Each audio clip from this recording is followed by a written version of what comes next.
ইয়া রাসূলুল্লাহ, ইয়া হাবিবাল্লাহ, আল্লাহ রাব্বুল আলামিন আমাকে পাঠিয়ে দিয়েছেন বেলাল যতক্ষণ পর্যন্ত ফজরের আযান না দিবে আল্লাহ তাআলা পূর্ব দিগন্তে সূর্য উদিত করবেন না।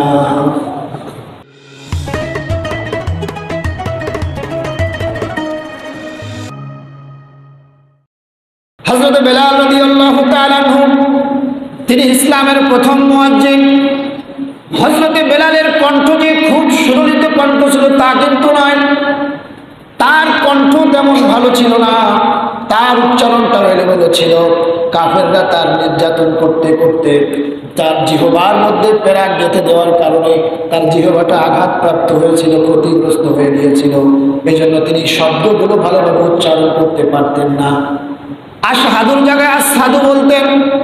মদিনায় যখন ইসলামিক স্টেট কায়েম হয়ে গেল, মুসলমানের সংখ্যা যখন বৃদ্ধি পেয়ে গেল, সাহাবায়ে কিছু সাহাবী আল্লাহ রাসূলের কাছে গিয়ে বললেন, ইয়া রাসূলুল্লাহ, এখন তো ইসলাম অনেক বেশি সম্প্রসারিত হয়েছে, মুসলমানের সংখ্যা বৃদ্ধি পেয়েছে, বাইরে থেকে অনেক বিদেশি আপনার সঙ্গে সাক্ষাৎ করতে মদিনায় আসে, বাইরের দেশের বিভিন্ন নেতৃস্থানীয় ব্যক্তিবর্গ আপনার কাছে আসে, বিশিষ্ট ব্যক্তিবর্গরা।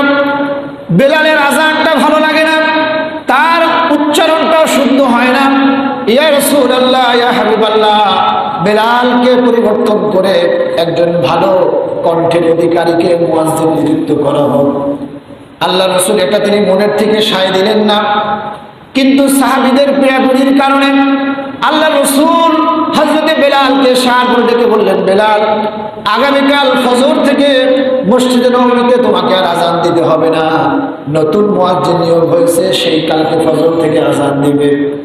সকলে যার যার বাড়িতে চলে গেল। হযরতে বেলাল এত কষ্ট পেলেন মনের ভিতরে, রব্বুল আলামিনের কাছে তিনি সিজদায় পড়ে গিয়ে মিনতি জানাতে লাগলেন, আল্লাহ তাআলা, আমি বেলাল, আমার কণ্ঠ ভালো না, আমার চেহারা ভালো না, আমার দাঁতগুলো এলোমেলো, আমার উচ্চারণ শুদ্ধ হয় না, এজন্য তো আমি দায়ী না, তুমি আমাকে সৃষ্টি করেছো। রব্বুল আলামিন আমার এই সৃষ্টির খুঁত ধরে আমার শুদ্ধ উচ্চারণ না হওয়ার কারণে আমার এই ভুল ধরে মদিনার মসজিদ থেকে আমাকে মুয়াজ্জিন থেকে বাদ দিয়েছে। রব্বুল আলামিন, মামলা আমি তোমার দরবারে দিলাম, ফয়সালা তুমি করো। পরের দিন সকালবেলায় ফজর রক্তে আযান হয়ে গেল। সাহাবায়ে কেরাম বসে আছেন, আল্লাহ রাসূল বসে আছেন, কিন্তু আজকে আর পূর্ব আকাশ ফর্সা হয় না।